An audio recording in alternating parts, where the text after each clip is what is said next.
aywa mbokk yi jërë ngeen jëf ci ànd bi nga xam ne yéen a ko baaxoo ànd ak GCB xam ngeen ni Ousmane Sonko am na benn point de presse su la neexee mën nga ko tuddee noonu doon waxtaan ci jàngoro ji nga xam ni gannaaw daaw ba ren bu passé gouvernement bu Sénégal ak waa ministère de la santé askanu Sénégal rek nga gis ñu ciy wax amu ci kenn ku ñemee jóg di laaj ay question wala ngay poser ay question journalistes yi ginnaaw bi ñu ñoom itamit lajjee ci yëf yi parce que El Hadj Lamine Niass waxoon na ko muy bu ab feebar duggee ci réew mi bala ngaa informer sénégalais ci yenn information yi faaw ñu may la nga vérifier donte ni loolu amul ministère de la santé defoon na communication di wax ni képp kuy waxkat ku ci wax rek amuloo droit wax ci lu dul ni ñoom ñoo la jox information yi loolu muy lu wér parce que ñoom ñooy accueillir maladie ñoom ñoo mën a wax li xew waaye dama jàpp nag boo nekkee ak ay journalistes ci am réew war nga leen a bàyyi ñuy informer sénégalais comme ñoom ñooy jox information sénégalais bu ñu xëyee ba jant bi so waaye diggante bi corona bi duggee léegi gis nga ay ministres yoo xam ne sax dañoo mujj soppeeliku ay journalistes di informer sénégalais yi ginnaaw bi loolu amee nag Ousmane Sonko nekk na politicien bi njëkk dugg ci langue politique bi wala bokk génn ngir leeral sénégalais yi am na ay question nag yu mu posé gouvernement bi am na ay questions yu mu posé ñi nga xam ne ñooy ñu yëm ci wàllu vaccin yi dama xamul ndax dinañ ko tontu ci question yooyu parce que léegi li xew ci Sénégal da ngay poser ay questions ñu lay tontu ay tontu yu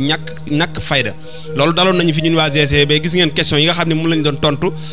docteur boobu nga xam ni mooy docteur Diouf te jubaloon fi ay kaddu ci li nga xam ne mooy vaccin yi ginnaaw bi ñu fi defee ay vidéo gis ngeen li nga xam ne moom la jël muy comme ay tontu di ñu ko laaj lu ñàkk fayda loolu nga xam ne ñun duñ ci tontu li gën daal bu ñu la laajee ay questions soo amee tontu da ngay génn nga def vidéo tontu Ousmane Sonko nag posé na ay questions gouvernement bu Sénégal ak ñi nga xam ne ñoo fi indi vaccin yi ci lu bare bare ndax dinañ ci tontu loolu ay mi ngi ci suñu kanam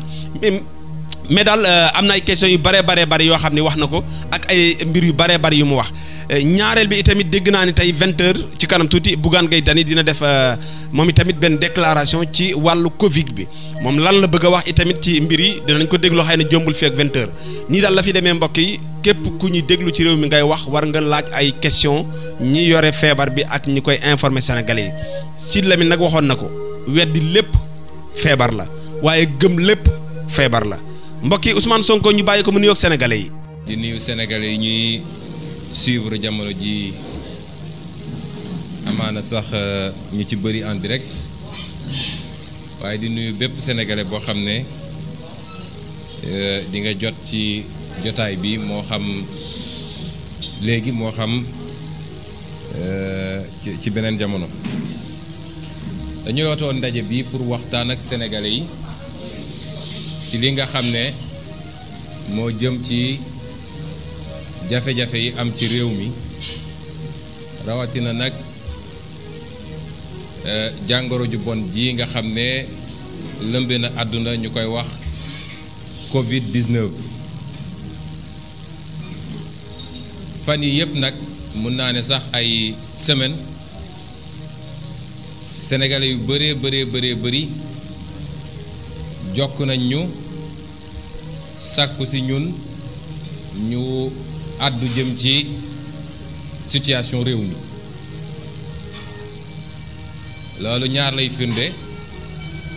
bu ci njëkk mooy sénégalais yi lenn ci sénégalais yi am nañu yaakaar ci ñun te ñu ngi déglu suñu kàddu loolu responsabilité bu rëy la ci ñun ñaareel bi mooy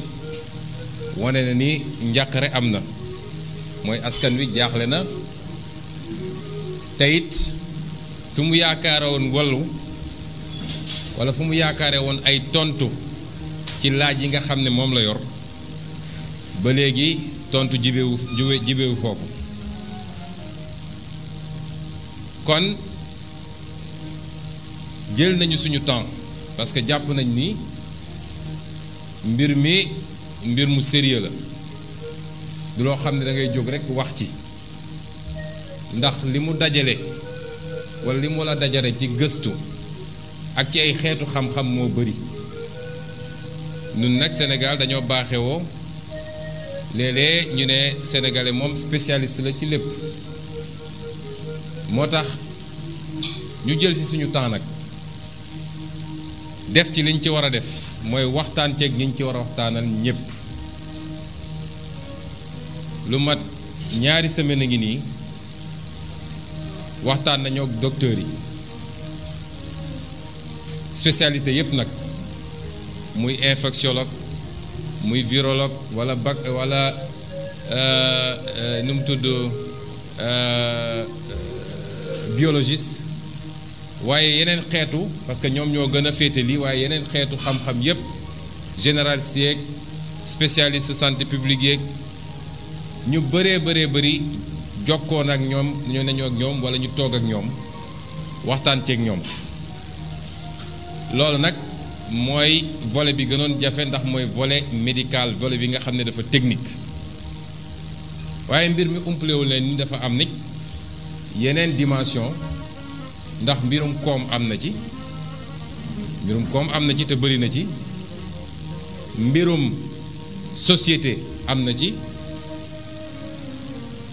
mbirum droit sax am na ci moo tax mu doon mbir moo xam ne technique am na ci naam te mooy cëslaay bi balaa nga ciy def dara da ngay déglu technique bi waaye dafa dépasser technique dafa laaj une gestion politique su ñu réeree mbir gestion politique bi rek dañuy réere mbir li ci des yépp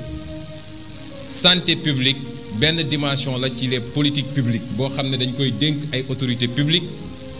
jiite ci président de la république ak gouvernement am rawati nag ki nga xam ne moo féete lépp lu jëm ci mbirum pàcc kon su ma taxawee fii di wax jàpp leen ni dama fee taxaw en tant que leader politique waaye dama fee taxaw pour wax ak sénégalais yi ci li nga xam ne moo naroon doon sama doxalin man bu yàlla defoon tey ma nekk président de la république te mu wute lool nag ak doxalin bi am tey waaye laata ñuy egsi ci loolu dina am ñaari pàcc walla ñett yoo xam ne faaw rek ñu leeral ko malheureusement ni ma bëggee woon mënul demee noonu ndax dañu am problème technique dama ne woon nañu teel a installer télé bi defar ko ba nga xam ne yenn yi nga xam ne dafa laaj ñu projeté ko sénégalais gis ko ñu mun koo génne malheureusement problème technique am ba loolu mënuñu koo projeté waaye li ñuy wax fii lu bari dañ koy def après benn tribune boo xam ne dinañ ko publier ci presse bi publier ko ci réseaux sociaux yi ba sénégalais bu ne mën cee jot gis tam détails yi ñuy wax bi njëkk bi ñu bëgg a leeral balaa ñuy ñëw ci li ëpp solo ci mbir mi mooy dañoo jàkkaarloog gouvernement boo xam ne li ma mën a wax ci mbir mi mooy ab échec la mooy ab lajj la waaye dafa di lajj boo xam ne nag du lajj bu bett kenn lajj la boo xam ne dafa mel ni dañ ko programmé woon bi ma ñu bëgg a njëkk a leeral mooy ñoom bàkku nañ fii ne ñoom ñoo gën a baax résultat ci àdduna ci ni ñu gérer coronavirus bi ba sax dem nañu ba ay gouvernement américain wala xamu ban organisation internationale di leen féliciter barki démb rek dégg naa benn journaliste waxaat ko di ko laaj benn médecin loolu amut li am mooy septembre 2020 dafa am benn journal américain ab journal laa wax de pour wax leen ni ñuy manipuler opinion bi ak ni ñuy wëlbatee mbir yi pour jaay seen bopp ak wax lu dul dëgg journal boobu mi ngi tudd USA Today journal boobu dafa bind ne Macky Sall et son gouvernement peuvent être classés parmi les deuxième ou le deuxième mondial et premier en Afrique sur la gestion de la Covid-19 ab journal la ko bind mënoon na doon journalu Sénégal gi mënoon doon journalu Bénin mënoon na journal feneen yàlla dafa def mu doon journalu américain gisuma lu mu ëppalee journalu keneen nag ndax day gëstu rek xool bind ñu jël loolu daal koy yëkkati fu yeggal ko fu mu yeggul léegi su dee yow journal bindoon na septembre 2000 ne yaa gën a baax les résultats ñu ñëw tey juillet 2021 fu ñu natt nga nekk fan ci ndatte wala nga nekk fa ci ndaar yi li may wax dama koy firndeel ak ay statistiques yoo xam ne yu ñu liggéey la te lii moom laa bëggoon projeté ministère mënu cee weddi virgule ci li may wax fii su ko bëggee weddi it mën nañu def débat public ci li may wax nii parce que ay chiffres la yoo xam ne chiffre officiel la du chiffre Ousmane Sonko inventé wu ma ko chiffre officiel la yoo xam ne statistique mondiale mi ngi ci waaye statistique par pays mi ngi ci statistique par zone mi ngi ci boo jëlee zone bi ñu bokk ñun muy zone u CEDEAO ñun CEDEAO la ñu bokk CEDEAO fukki réew ak juróom la fukki réew ak juróom soo defee statistique u CEDEAO yi ma jox leen statistique yi li mu joxe ci lu gaaw a gaaw boo jëlee premier point bi ñu wax ko taux de test par rapport à la population par pays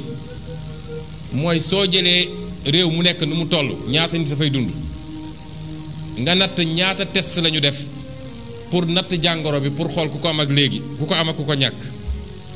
boo jëlee loolu te chiffres yi may joxe mooy chiffres yi nga xam ne mise à jour au 18 juillet 2021 la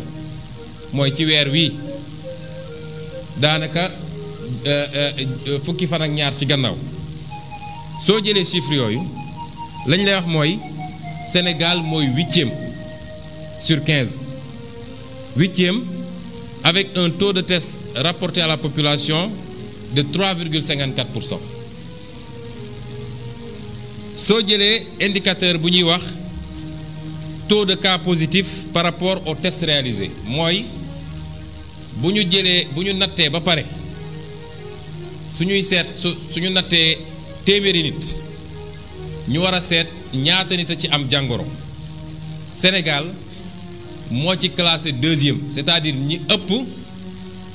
jàngoro bi fu mu feeñ par rapport ak taux de test bi Sénégal moo ci classé wu 2e avec un taux de 8,56% ci jamono jooju moyenne CEDEAO mi ngi ci 6,44%. loolu muy beneen mbir soo jëlee li ñuy wax taux de cas positif par rapport à la population xam nga bële par rapport ak ñi ñu testé la mais par rapport ak population bi yëpp boo jëlee ñaata nit ñoo am jàngoro bi ci test yi di nga gis ni Sénégal mu ngi ca jël ñetteel bi gën a fort taux d'infection ak un taux de 0,30% ci moyenne boo xam ne moyenne CEDEAO bi mi ngi à 0,32%. boo jëlee li ñuy wax ba tey taux de décès par rapport au cas positif mooy boo jëlee ñi jàngoro bi jot ñëpp ñaata la ci seen bakkan jaare foofu boo ko jëlee Sénégal mu ngi classé wu 5e bokk na ci ñu ko ëpp 5e ci 15 pays 5e ci fukki réew ak juróom ak un taux de décès de 2,34%. mooy ñi jàngoro bi dal téeméer boo jël am na ci ñaar ak genn wàll su dee mën nañu wax genn wàllu nit ñoo xam ne jàngoro gi faat na leen donc ñun ñoo ci classé 5e ci jamono joo xam ne moyenne CEDEAO bi nee naa la ñun ñu ngi ci 2,34 moyenne CEDEAO bi di 1,31 boo jëlee taux de décès par rapport ak population bi mooy nombre bakkan yi rot ci Covid bi nga natt kook population générale bi ñun 16 millions lañu boobu boo ko jëlee Sénégal moo jël premier mooy ñoo ci ëppale ñëpp avec un taux de décès de 0,0071% alors que moyenne CEDEAO bi mi ngi 0,0016%. boo jëlee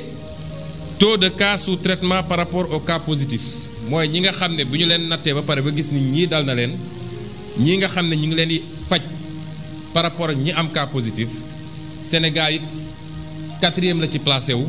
avec 14,52% de taux de traitement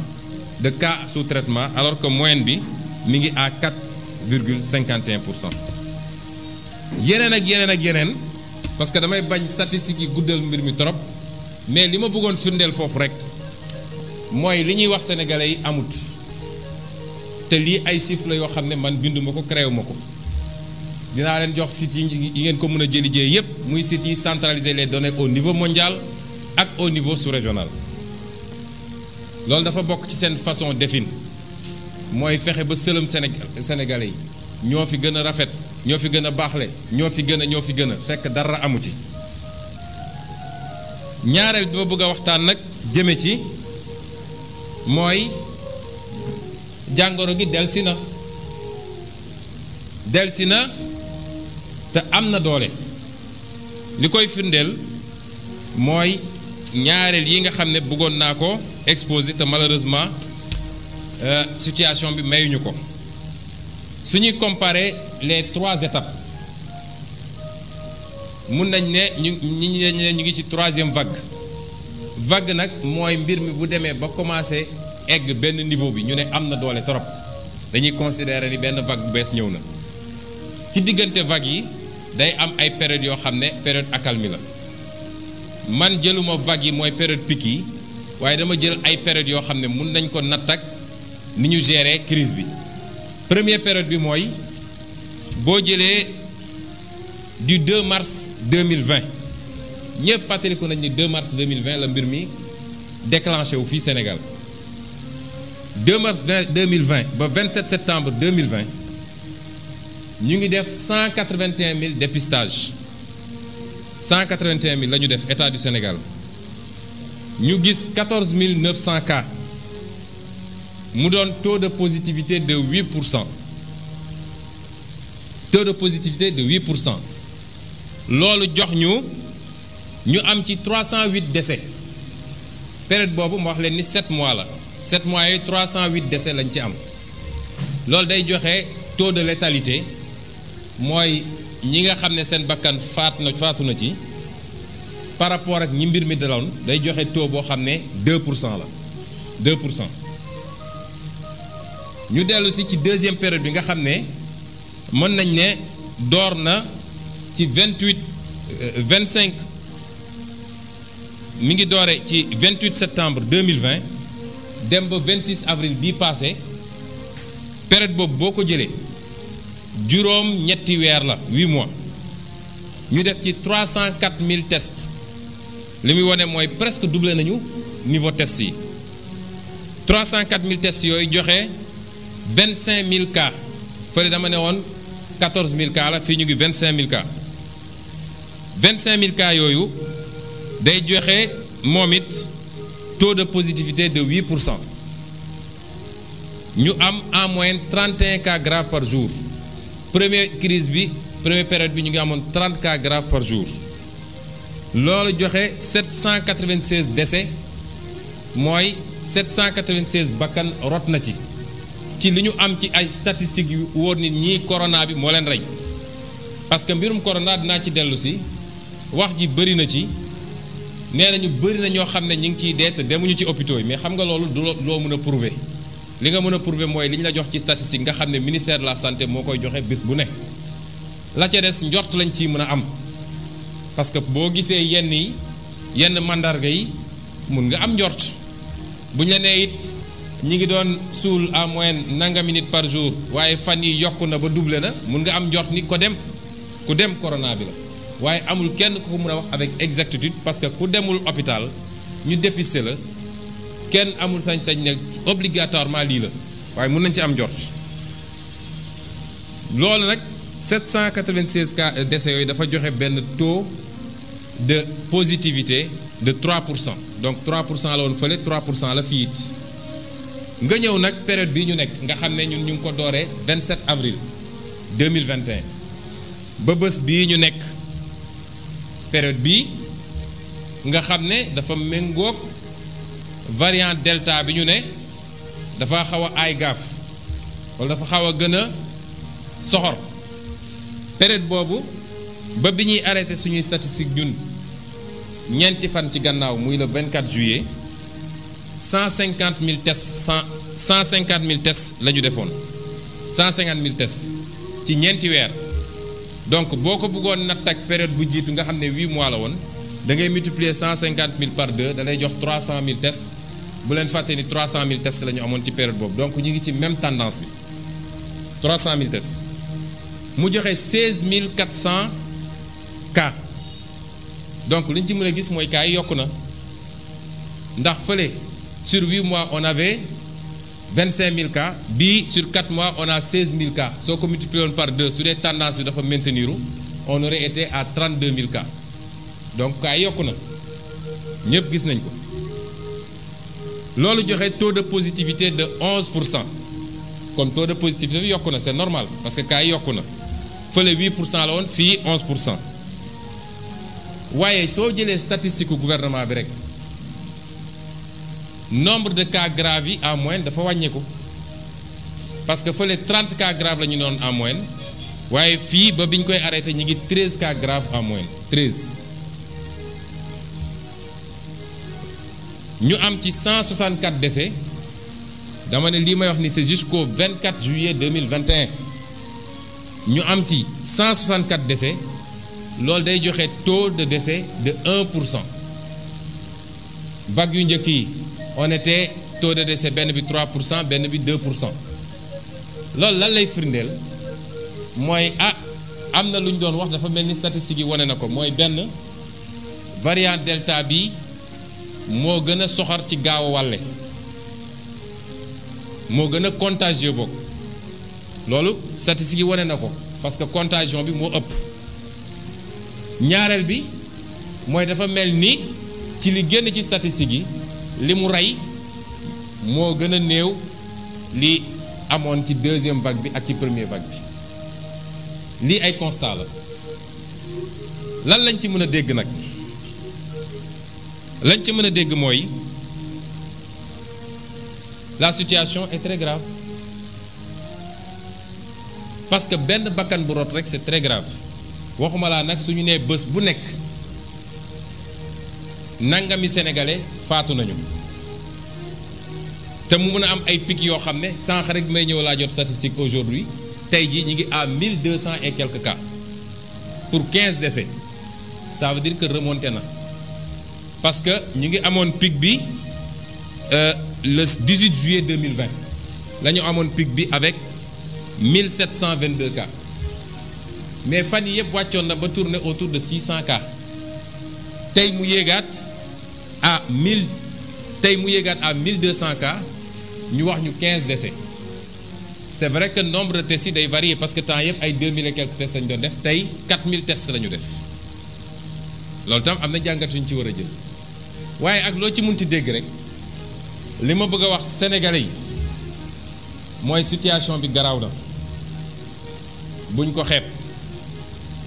te du feebar bu ndaw ñi mu dal dëgg te ñu mucc ci am na ñoo xam ne asymptomatique lañu am na ñoo xam ne jotu leen sonal waaye ñi mu sonal dëgg koo ci waxtaanal dina la wax ni mbir mi métti na lool kon buñ ko sàggane moo tax may woo sénégalais yi pour ñu fagaru parce que fagaru moo gën fàggandiku waaye balaa ñuy egg ci loolu il faut ñu situer responsabilité yi parce que loolu dafa am solo bu ngeen fàttalikoo 18 mois ci gannaaw bi mbir mi takarnaasee ñu ne virus bi dugg na Sénégal ñu commencé wax ni am na ñeenti cas juróomi cas la ñu jaxase réew mi yépp ba benn sénégalais ñemetul nooyi ne on est en guerre loolu la ñu waxoon terme yu garaaw la ñu utilisé woon on est en guerre mooy dafa am noon bu ñu song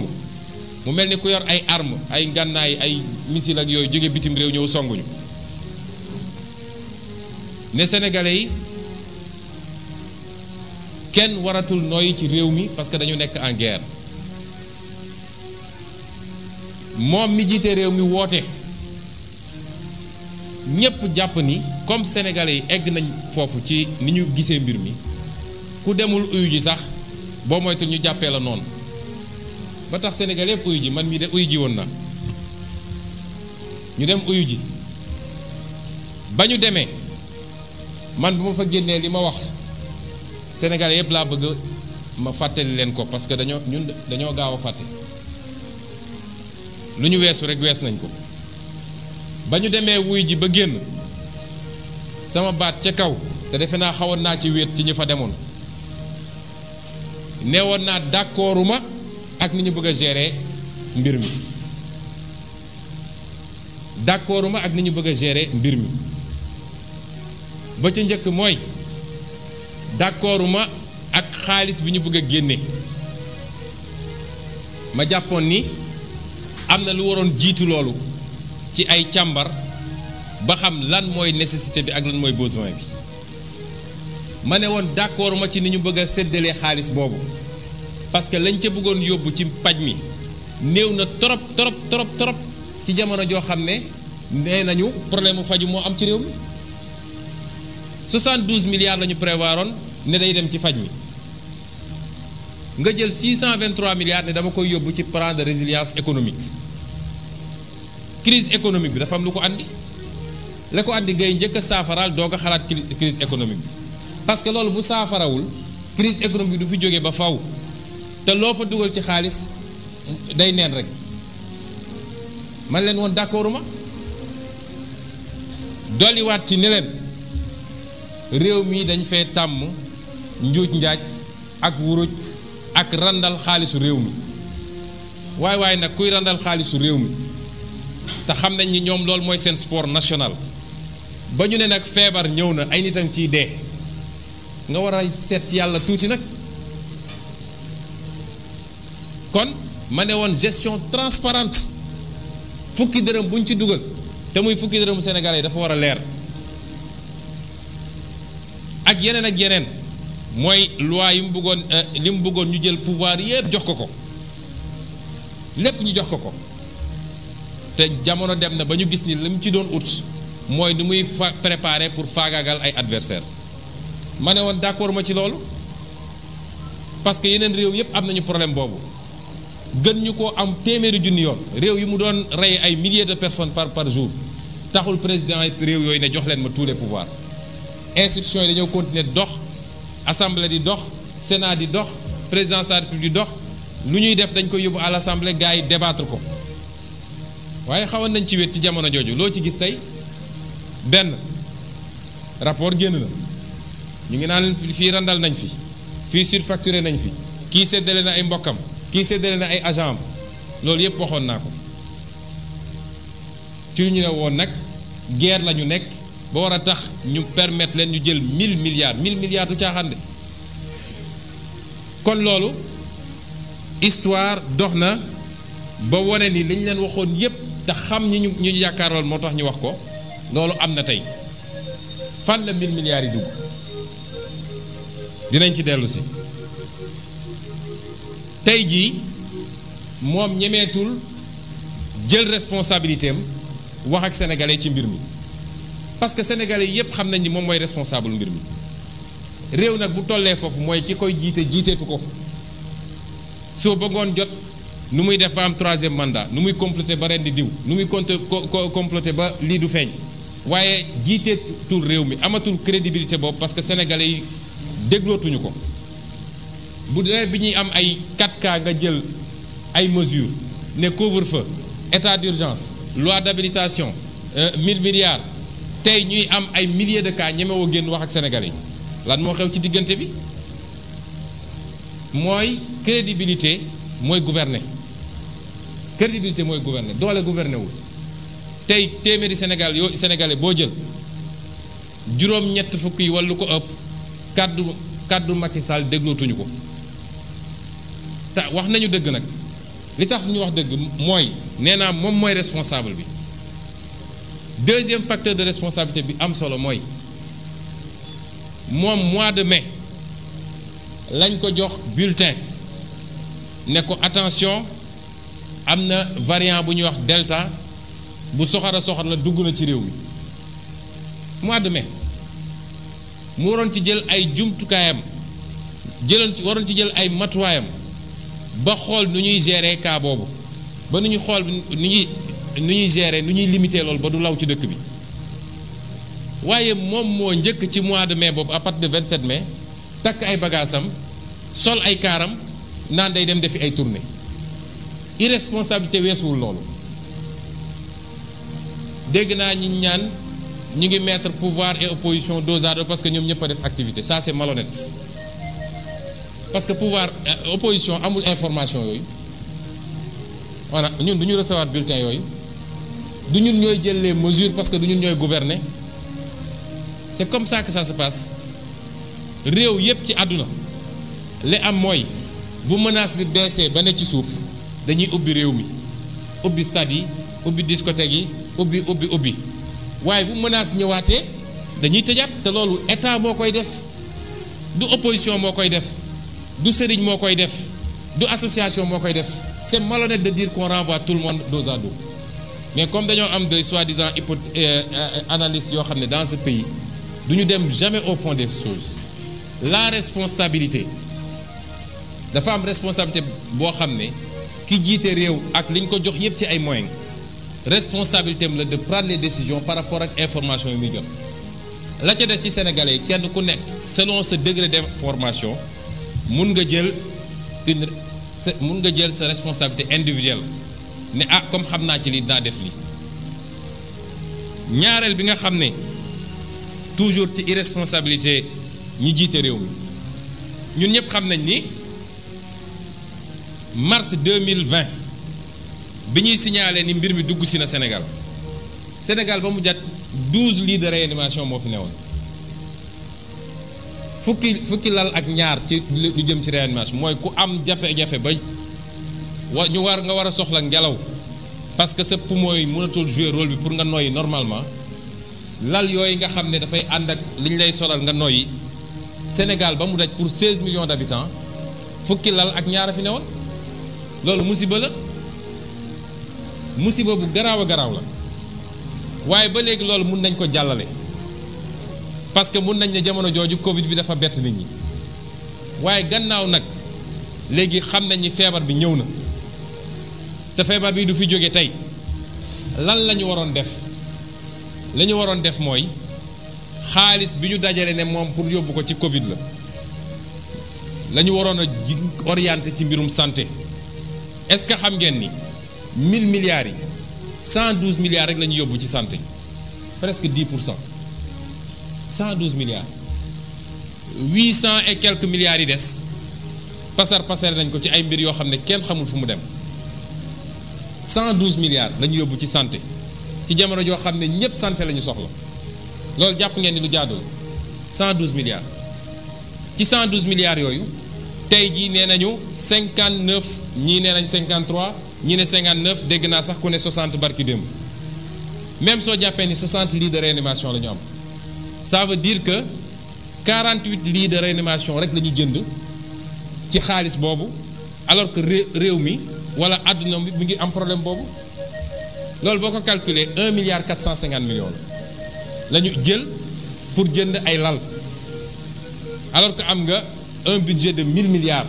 bu la Sénégalais voteel parce que ma wax nag ni 1000 milliards yi bu ñu foog ni nag xaalisu Macky Sall la de.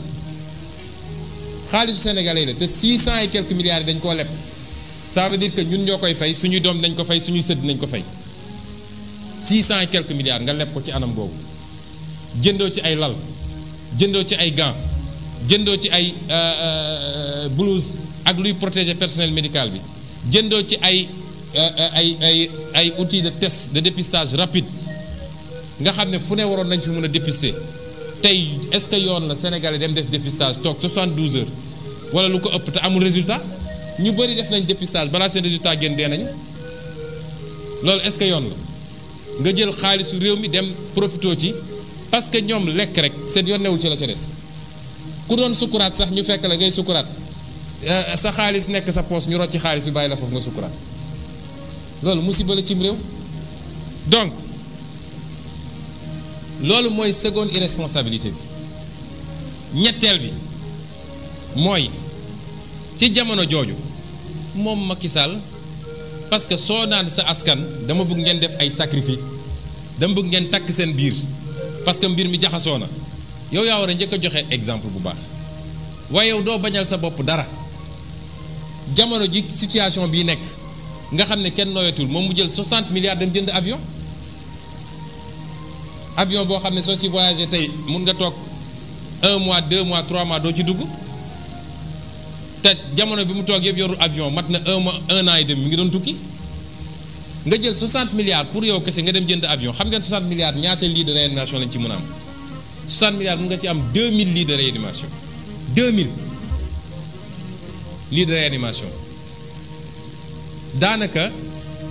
tey su ñu amoon 500 lits de réanimation rek coow lu du demee nii parce que ku am problème bi rek mun nga am tout de suite prise en charge ku ci am cas grave rek mun nga ko am 500 lits de réanimation rek suñu ko amoon nga ne tey 59 lits de réanimation la ñu am 40 yaa ngi Dakar 19 yi ci des dañu séddale ci dëkk ci kii bi te yu ci bëri ce n'est pas opérationnel ça c'est un crime contre le peuple sénégalais li ñuy def c'est un crime non assistance à un peuple en danger exposition d'un peuple ba pare ci jamono jooju yow yaa ngi gundaandaat ak noos lii mooy jëfinu Macky Sall jamono joo xam ne ñi ngi wax feebar bi lëmbe na àdduna ngay wër di yelwaan même tubaab yi muy wër di yelwaan parce que yow da ngay yelwaan vaccin mënoo am vaccin yow da ngay yelwaan ne nañ la baal bor bi ki nga naan baal ma bor bi su la gisee ngay dem jënd avion 60 milliards dina ne kii daf may fontu kii nekkul dans le besoin te yaa ngi ko ameloon déjà xaalis fayagoo ko yaa xay ku la leb 5000 fayagu la romb la dem jënd iPhone xaw ma ñaata à 1 million di nga ne kii daf may fontu kon yow da ngay yelwaan vaccin da ngay yelwaan nañ la baal bor bi yaa ngi chaque jour ce discours mooy solidarité internationale pour le financement des économies africaines sax xam-xam mun laa may nga ut des solutions endogènes pour financer ton économie lépp da nga koy yelwaan ba pare doo bañal sa bopp dara ci dépense de prestige parce que jënd na avion cool ne gaañ wàcc pareegu ñu ne jënd na bateau de plaisance mooy gaalu noflaay du gaal gu ñuy jël di dem noppi wala déedéet waaye gaal goo xam ne su sonnee ba sonn daal dugg ci ñu dawal wër gore mu noyyi eeru géej gi daal di dellu si ñi naan 3 milliards ñi naan 6 milliards ci jamono jooju nga jël suñu xaalisu réew jël ci ay millions wala ay milliards yëpp Sénégalais yi mel ni ay xar naan maa ngi leen yóbbu Kaffrine maa ngi leen yóbbu Fouta loolu mooy irresponsabilité Macky Sall li mu def c'est un crime contre le peuple sénégalais irresponsabilité incompétence ak déni la boole moo tax man dama ne wax naa ko depuis longtemps bu ñëw rek day yokk ci ba fi newoon Macky Sall n'est pas légitime à diriger ce pays parce que su doon dafa yem ci incompétent rek ñu ne garaaw mënul waaye bu ci boolee nag froideur ñàkk a yëg sénégalais yi ñàkk a weg sénégalais yi boobu problème bi day gën a garaaw ba tax nag lii lépp ñu wax nii da nga ciy boole yeneen ak yeneen yu wane ni Macky Sall moom mbirum Covid bi mosu koo intéressé parce que bu leen fàtte ni ci jamono bi sénégalais yi jaaxle ñu tiital leen ba kenn ñemeetul ne leen kenn amatul génn au-delà de 19 heures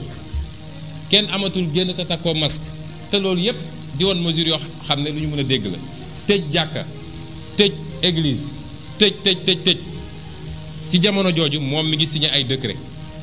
signé na fi décret honoraria joxe ay xaalis yoo xam ne ay politiciens kese ñu séddoo jamono jooju la ñu am les rapports OFNAC ak keneen yu gën a scandale ci ni ñuy randale xaalisu réew mi jamono jooju la ñu am rapport bi nga xam ne génn na ci distribution aide alimentaire bi jamono jooju la ñu am ay complot yi préparé contre des opposants ba mu andi fi li mu fi andi ci réew mi jamono jooju la ñu am sénégalais yi jaaxle nañu tiit nañu nelawatuñu ñoom politiciens yi li leen intéressé mooy mburu ak soow c'est-à-dire même seen façon de parler mi ngi renvoyer à la jouissance noos mburu ak soow poñse ay wax yu ñàkk fayda te bañ koy def dañ ñëwoon xeex Covid moo tax tey Covid a ngi ni takkarnaase anañu kii gisuñu ko kii ñemewul wax mburu ak soow mooy séddoo xaalisu réew mi ci jamono jooju la ñu gis mu voté fi ay loi yoo xam ne ñëpp xam nañ fi mu jëm loi ne sénégalais yi léegi ku ne mais terroriste nga daal di modifier code électoral bi pour gën a mun a xañ ay sénégalais seeni àq pour ñu mun a taxaw jàmmarloog moom kon responsabilité Macky Sall dafa rëy sañ naa sax ni il est le seul et unique responsable de ce qui se passe dans ce pays moo tax bu ko kenn ak essai absurde may wax sama grand frère sama xarit docteur Seydi su ñuy wax ni Macky moo responsable lii moo tax la gestion politique catastrophique de cette crise personnel médical bi c'est pas la gestion médicale et technique ngàcce gaalaama suñu personnel médical kenn mënu leen fay liggéey bi métti na risques yi bëri na waaye accompagnement minimal bi ñu waroon am amuñu ko te ñoom ñëpp xam nañ ko ku ci wéet ak boppam wax ko koo ci wéetal mu wax la ko kon ñun nekkuñu ci politique politicienne ba tax nag lii daf ñoo àndi ci constat bi ñu wax mooy situation bi mbokki Sénégal situation bu garaaw la du situation bu tuuti état bi démissionné na état bi lajj na état bi wane na cuuneem waaye ndax dafa war a tax ñun ñëpp ñu démissionné déedéet parce que du état bi la bakkanam di rot waaye ñun ñii sénégalais suñu bakkan di rot bu kenn nga la waay weddeeti feebar bi parce que kenn ku ne ci ñun am nga ku la jege ku mu dal kenn ku ne am nga ku mu jege ku bakkanam rot man mii de semaine passée bële rek am nañ ci ñaar ci suñu biir parti te kenn ku ne am nga ko kon buñ ko sàggane buñ ko néewal parce que feebar bu am la te day reye te anam gi muy reye moo métti ndax di ñàkk ngelaw goo noyyee sa poumon di wër ngelaw goo noyyee ngay suffoqué ba jaare noonu dem loolu dafa métti kon dama lancer un appel à tous les Sénégalais bu ñu topp irresponsabilité état bi su état bi irresponsable nous le peuple nañu responsable te responsabilité boobu fa may jaar mooy njëlbeen bi ma njëkk a jaale famille yi nga xam ne ñàkk nañ ci ay nit ndax métti na trop massawu ñi mu dal te ñu nekk tey ci ay situation yu métti ci hôpitaux yi waaye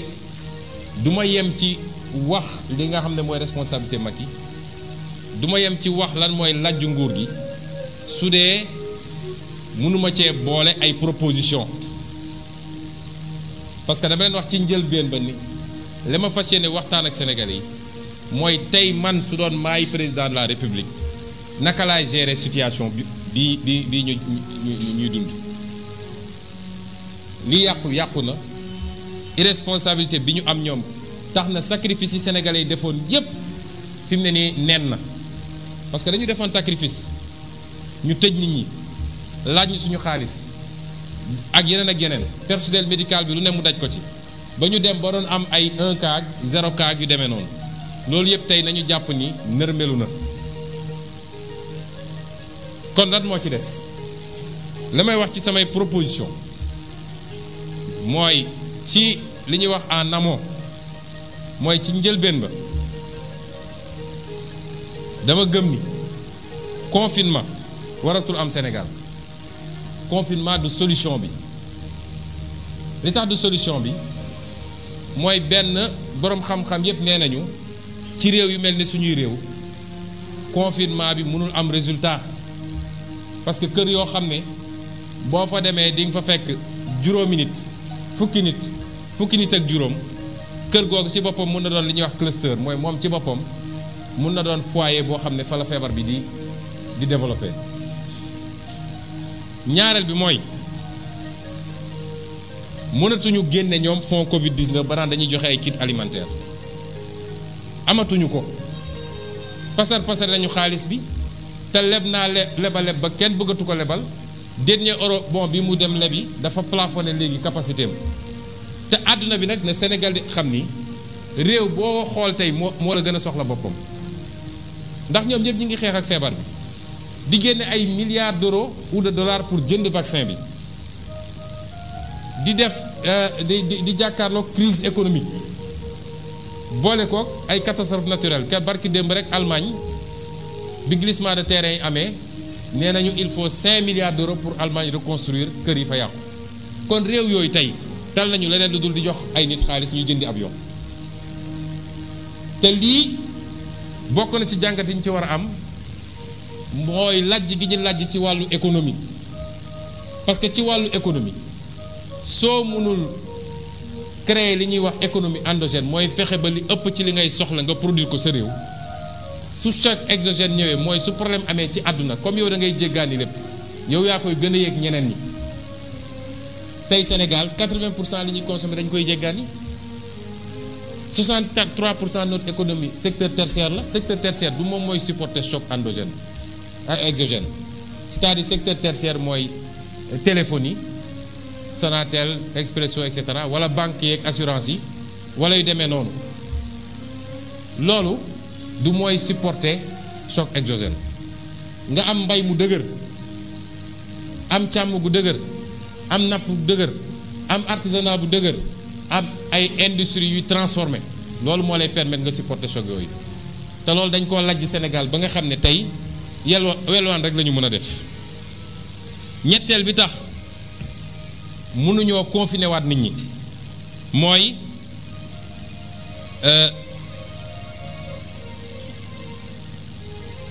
sénégalais yi ñi ngi ci jafe-jafe yu métti te leen teg jafe-jafe yi mooy échec yi ñu am ci suñuy politique économique koo mënul jox liggéey mënoo ko jox salaire mënoo koo faj kooku soo ko nee tëjul sa kër da nga koo bëgg a assassiner moo tax warul am te waruñu koo nangu kenn warul fee confiner sénégalais yi waaye nag loolu pour mu dox il faut que kenn ku nekk ci ñun sénégalais yi laay waxal man waxuma ak ñoom de li may wax mooy responsabilité individuelle la kenn ku nekk ci ñun su dee duñu confiner kenn ku nekk ci ñun na jël ay matuwaayam ba li ñuy wax les mesures barrières mooy jumtuwaay yi nga mën a jël ba mbir mi du la dal nga def ko te nag mbokk yi man de su may dox ci mbedd mi maa ngi xool sénégalais yi waaye sàggane nañu masque bi torop kon mesure barrières yi dama ko ñaan sénégalais yi ngir yàlla parce que amul dara lu ko ëpp efficacité nag ñii vacciné wu soo demee Europe tey ku vacciné wu sooy génn da ngay takk masque vaccin bi terewul nit nga takk masque kon loolu mooy première mesure yi na ñëpp delluwaat ci takk masque yi góorgóorlu ci ñaareel bi mooy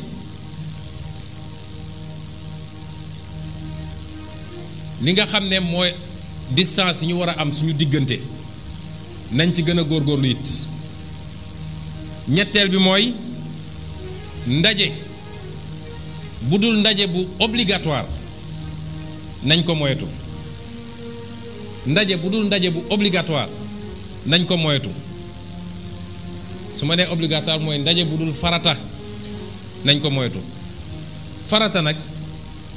day varier selon les contextes parce que su dee diine ci boppam moo la ne dem julli ji jumaa farata la waaye bu ñu demee ba ab feebar boo xam ne mun na wàll nit ki ci jumaa bi wala ñu nekk guerre ba soo fa demee ñu rey la ñu ne la mën ngaa julli sa kër kooku farata gi teggi nañ ko kon ñun ñoo war a jël suñu responsabilité xam ni mën nañu gañe virus bi gañe nañ ko benn yoon gañe ko ñaari yoon fa ñu jaaroon ba gañe ko benn yoon ñaari yoon suñu sa jaaraatee gañe ko donc bu ñu ne lii daal ay wax rek la ku nekk bàyyeeku nañu respecter mesure distanciation yi nañ ko respecter ñun de ci li ñu concerné li nga xam ne lu ma waroon def la man te Sénégal yëpp doon ko xaar muy nemmeeku tour bi ma waroon yóbbu ma wër Sénégal yëpp suspendre naa ko ba jëmmi jamono ba situation bi gën koo permettre parce que politique mooy suñu option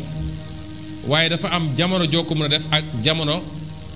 joo ko mënut a def wala jamono joo ko mën a defee noonu ak jamono yoo xam neneen nga koy defee kon loolu benn la ñaareel bi mooy ci hôpitaux yi comme amaguñu jumtukaay yi ñu war a am yëpp il faut que ñu réorganiser. Proposition bi may def foofu mooy lépp li nga xam ne du lu jàmp ci wàllu chirurgie mooy opération yi ak yi nga xam ne ay hospitalisation programmée la te jàmpul yooyu yëpp nañ ko suspendre lal yooyu nga xam ne ñoom la ñu waroon occuper ñu transformer ko def ko ay lal yoo xam ne day mun a dalal ay nit yoo xam ne dañoo am jàngoro ji. ñetteel bi mooy médecin yi ñoom docteur Cissé mii ma koy gërëm ndax dañ cee liggéey lu bëri mooy yor suñu commission santé mu liggéey ci ak médecin yu bëri ak ñeneen ñi ma liggéeyal ba ñu ne bitim réew ma leen di gërëm fii ci collaboration bi waaye médecin yi ak personnel de santé bi ñu former leen ci nu ñuy gérer nu ñuy toppatooyee les cas simples. Parce que souvent dañuy concentré wu trop ci cas grave yi cas simple yi ñu xaw leen a sàggane ñi nekk ci kër yi ñii di tëdd ci couloir yi cas simple yu bëri mooy mujj nag ci sàggane bi ñu ko sàggane mooy mujj nekk cas grave. ñetteel bi mooy saalu réveil yi nga xam ne ci bloc opératoire yi ak centre de réanimation yi ñu mettre ko à la disposition gestion Covid bi. ñi nga xam ne ñooy médecin anesthésiste ak réanimateurs yi mun na nekk foofu toppatoo les cas graves ñeenteel bi mooy ñu approvisionner réew mi en oxygène mbokk yi gàcce la ñu ne 21e siècle Sénégal dafa am problème oxygène ñuy génn di weddi waaye lu am la Sénégal dafa am problème oxygène kon nañu approvisionner réew mi oxygène bu doy te ñu fexe ba oxygène bi bu mu manqueeti juróomeel bi mooy ñu yokk lit de réanimation yi nañ ko yokkaat bu baax a baax moo xam fu muy jëli jee xaalis bi nag loolu day suñu juróom-benneelu proposition mooy comme dañoo soxla xaalis yàq ba tey fu ñu jëlee xaalis dina leen të mooy lii nga xam ne institution yu amul benn njëriñ la ci réew mi benn njëriñ conseil économique social HCCT ak xawma yan nañ leen supprimer jël xaalis boobu jëndee ko ay lits de réanimation parce que amu fi njëriñ kan fii ci salle bi moom mun a wax ban njëriñ la institution yooyu am kan moo mës a lire seen benn rapport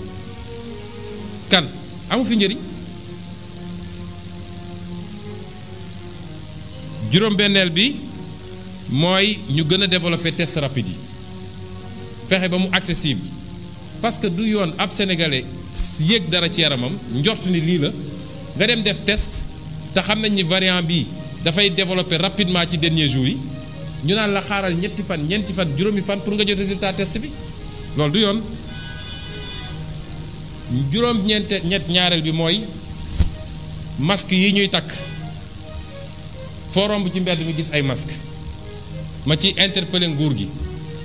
il faut ñu teg benn système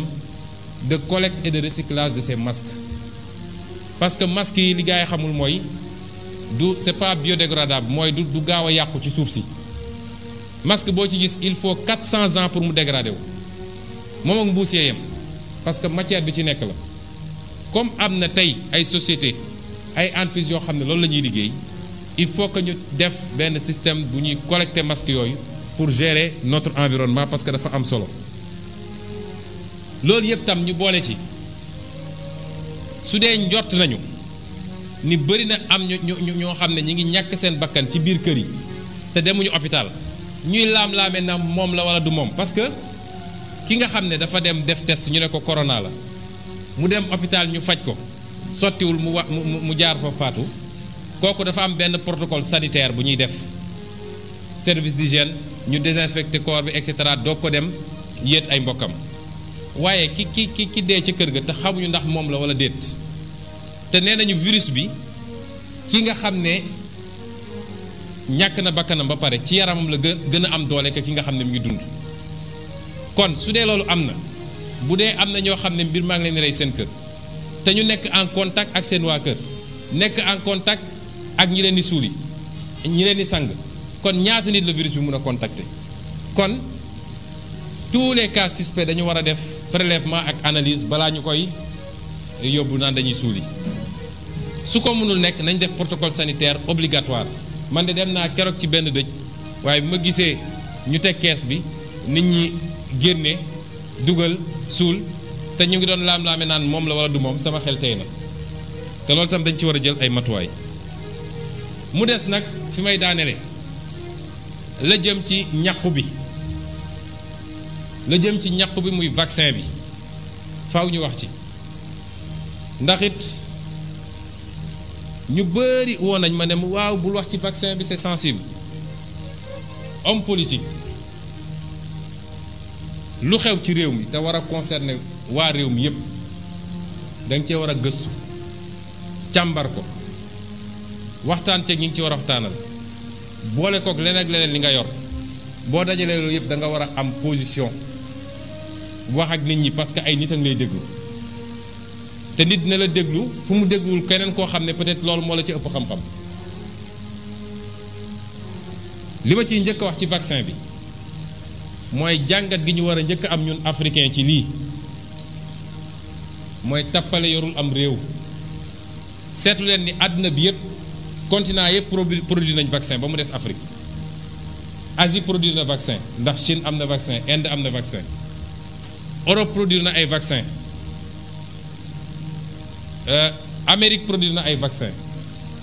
Afrique mënul produire benn vaccin li ko waral mooy fi ñu waroon investir sur le capital humain ñu ngi jël xaalis di ko pasare ci politique ci jënd ay nit pour ñu voteel la ci dugal ay nit ci ay cas di leen yóbbu mel ni ku yor sa jur xaalis bi ñu waroon dugal ci njàng mi pour am ay scientifique yu taxaw gannaaw bu ñu ko amee ñu créer leen ay cadre pour ñu mën a def recherche fondamentale recherche développement xaalis boobu la ñuy pasare moo tax sénégalais il faut ñu yeewu ñu doon dugg ci kaar yi ñu leen di yóbbu Fuuta ak di leen yóbbu Kaffrine nañu xam ni xaalis bi leen waroon faj xaalis bi leen waroon a jox liggéey seen doom xaalis bi leen waroon tabaxal ay tali xaalis boobu rek la ñuy jël di leen dugal di leen yóbbu perte buy am yéen rek a ci perte ñoom perte ñu ci dara ndax jógewul seen poche ngir yàlla na sénégalais yi yeewu benn yoon réew caaxaan du ko defar waaye caaxaan gi du rek caaxaanu homme politique yi dafa am lenn ci askan wi yu leen topp ci loolu mooy premier jàngat bi ñaareel bi mooy il faut ñu accepter débat di am parce que réew mi dafa am lu fi am loo xam ne man kenn duma ko mën a poser mooy su dara amee rek ñu ne ñoom ñii lañu bëgg ñëpp xalaatee foo jaar ñu ne la ñu joxañ la ne la ni nga war a xalaatee ba pare nag def benn propagande médiatique boo xam ne nit ñi sax dañuy ragal wax ndax ku wax ñu ne waaw moom de dafa contre lii wala moom de dafa lii mais demal France demal Angleterre demal États-Unis demal man chaque jour damay toog taal chaîne yi di seetaan suba ba ngoon jot ay débat la médecins yi toog débat homme politique yi toog débat ñii ne d'accord na ñii ne d'accorduma c'est ça noonu la société di doxee te ñu war a nangu it ñi war a nangu it nii Sénégalais yi dañu am ay questions ñoom ñoo war a génn tontu question yooyu Sénégalais am nañ sañ-sañ am question ne ah man de ñàkk bi bëgg naa ci xam lii balaa ma ciy dugg bëgg naa ci xam lii ñun duñu ay bàyyi ma yoo xam ne dañ lay takk rek yóbbu la ne la ay wax li may wax nag li ma ci gën a bëgg a leeral mooy man contre ma vaccin de bi ñu juddoo ba léegi ñoo ngi vacciné wu te vaccin yooyu amul benn bu ñu ci defaree Sénégal à ma connaissance wala docteur donc problème bi du est-ce que contre na vaccin wala contre ko gëw mooy it ni vaccin bi complot la ndax bu doon complot ñoo ko defar duñ ko xëccoog ñun parce que xel day loolu lay jëriñ bu dee ñoom ñu ngi koy xëccoog ñun ba ñun mënuñoo jot ci vaccin bi ça veut dire que ñoom jàpp nañ ni vaccin bi lu baax la ba tax ñu koy def kon loolu dama bëgg mu leer balaa parce que sénégalais da ngay génn fi rek waaw moom nee na moom ne déedéet damay wax lu leer contre ñu principe bu vaccin àdduna dafa dox dafa nu muy doxee dafa gaaw science dafa dox médecine bii 20 ans 25 ans 30 ans ci gannaaw ku la waxoon opération éveillé nga ne xanaa kii wérul waaye tey ñu ngi koy def kon vaccin it bu dee ñu ngi ko doon defar si 15 ans 20 ans science mun na dox ba ñu defar ko ci anam bu gën a gàtt waaye bu ñu ko génnee nag kenn ku ne balaa nga koy ñàkku am nga sañ-sañu laaj yi nga xam ne lu lënt la ci sa bopp am nga sañ-sañu laaj ñoom lii seen responsabilité mooy ñu tontu sénégalais ci laaj yooyu dalal xelu sénégalais yi waaye kenn amul sañ-sañu laaj ñëpp nañu dem rek vacciné wu man nag bi ma ci tollee dama laaj samay laaj liggéey ak docteurs yi infectiologue yi keneen ak keneen bokk na ci laaj yi ma laaj mooy est-ce que mën nañ ma wax ñàq bi ku ko ñàqu ñaata weer la lay couvrir parce que su dee décideur politique nga boo waree engager sa peuple ci dara war nga xam ni lii à court moyen et long terme lan la ba léegi awma tontu ci laaj boobu laaj naa docteur yu bari ñi ci gën a kii daal nee nañu ñoom li ñu jàpp ci li ñu liir mais du catégorie mooy mën na nekk entre 3 mois et 6 mois ñetti weer ak juróom-benni weer soo déggee loolu mooy ku vacciné wu tey toogaat weer wala ñaari weer jël sa deuxième dose li ma jàpp mooy bu ñu ci tegee juróom-benni weer wala lu ci tegu tuuti war ngaa dem ñaquwaat kon dañu xam ni cycle bu ubbeeku la peut-être loolu tax Pfizer dugal autorisation pour 3e dose te démb si guddi laay seetaan journal gis ni Israël autorisé nañu pour ñu joxe 3e dose kon laaj yooyu am nañ sañ-sañu laaj ko parce que dañu war a xam li ñuy dugg lu mu doon ak fu mu ñu jëme ñaareel bi mooy vaccin bi ku ko ñàkku ndax mën nga jëlaat virus bi léegi tontu bi ñun ñëpp am nañ ko nit dina ñàkku ñaar virus bi ñëwaat dugg ko léegi nag ñi ngi laam-laamee est-ce que su ko duggee mbir bi vaccin bi da koy néewal doole ba du ko yóbbu fenn fi am déet loolu nag ay études cliniques dinañ ko prouver am déet mais pour le moment li leer ba leer mooy nit mun na ñàkku jëlaat vaccin bi ba taux de couverture bi nga xam ne dañ naan ñii naan 60% ñii naan 70% ñii naan 95% mooy vaccin bi boo ko ñàkkoo ba noppi téeméer yu ñu ci ñàkk selon taux de couverture bi am na ci 80% yoo xam ne dañuy réagir ak 20% yoo xam ne duñu réagir waaye xanaa loolu am naa sañ-sañu laaj ko tekkiwul dama contre vaccin loolu sénégalais yi moom la ñuy laaj bi may daanelee mooy ndax vaccin bi day résister ci variant yu bees yi parce que gis nañu ni affaire bi dafa mel ni moom fi mu ne nii ñu ngi ci 5 variants yu bokkul ñaari mujje mooy delta bi ak lambda bi ñu ne moo nekk Amérique latine xamuñu ndax d'ici quelque temps duñu ne yeneen variant ñëw na gis nañu ay réew yoo xam ne demoon nañu ba vacciner 80% de leur population lu mel ni Seychelles mu jël vaccin chinois bi mais variant indien bi mu ñëwee mu ngi fay def ay ravages parce que étude bi wane na ni variant bi ñu am ñoom vaccin bi ñu vacciné wu variant Chine mënul téye variant indien bi gis nañ ko it Afrique du Sud ñoom dañoo mujj annulé AstraZeneca bi ne adapté wul ak variant Afrique du Sud bi kon yooyu ay question légitime la yoo xam ne Sénégal dañ ko war a laaj te ñag bëgg naa ñoom ñu jàkkaarloog sénégalais yi tontu wax sénégalais yi lu leer ci question yi parce que ab peuple boo ko bëggee defloo dara da ngay dalal xelam ba tax ñun li ñu jàpp mooy loolu yëpp boo ko seetloo nga boole ci ni amuñu lu doy ci vaccin ñun amuñu lu doy dañuy yelwaan vaccin réew yu mag yi sax ba léegi dese na leen tuuti boo seetee statistiques yi nee nañu ba bi may arrêté recherche yi semaine passée nee nañu 865 000 vaccins nit la ñu vacciné 865 000 doses waaye 865 000 doses yooyu 256 000 rek ñoo ci jëloon ñaari doses yi ñeneen ñëpp a ngi wër di ut deuxième dose bi mënuñu ko am foo dem ñu ne la jeex na loolu nag li muy wane mooy une mauvaise politique de vaccination parce que boo amee 800 000 doses da ngay vacciner 400 000 yi téye 400 000 yi pour deuxième dose doo ko dem uti leneen parce que ça ne sert à rien nga jox nit ñi première dose seen période jeex mënoo leen jox deuxième dose. Je préfère vacciner complètement 1% de ma population plutôt que de vacciner partiellement 2% de la population. Mais loolu c'est élémentaire. Ñun est-ce que am nañu politique de santé dans ce pays? Sur 800 000 cas, il n'y a que 250 000 qui ont une deuxième dose. Et comme la politique est désordonnée, tantôt Sinovac bi la, tantôt AstraZeneca, yooyu amatul ci réew mi après ñu andi la Johnson & Johnson, suba ñu andi la Pfizer. Donc ñi jëloon AstraZeneca mënuñu jël deuxième rappel Pfizer wala docteur. Donc comme yooyu yëpp am na fi ñun li ñu jàpp mooy ñun waruñoo toppandoo ñeneen ñi seen politique vaccinale parce que feebar bi ni mu mel ni mu présenté wu fi bokkul ak ñoom waaye ñoom doole gi ñu am amuñu ko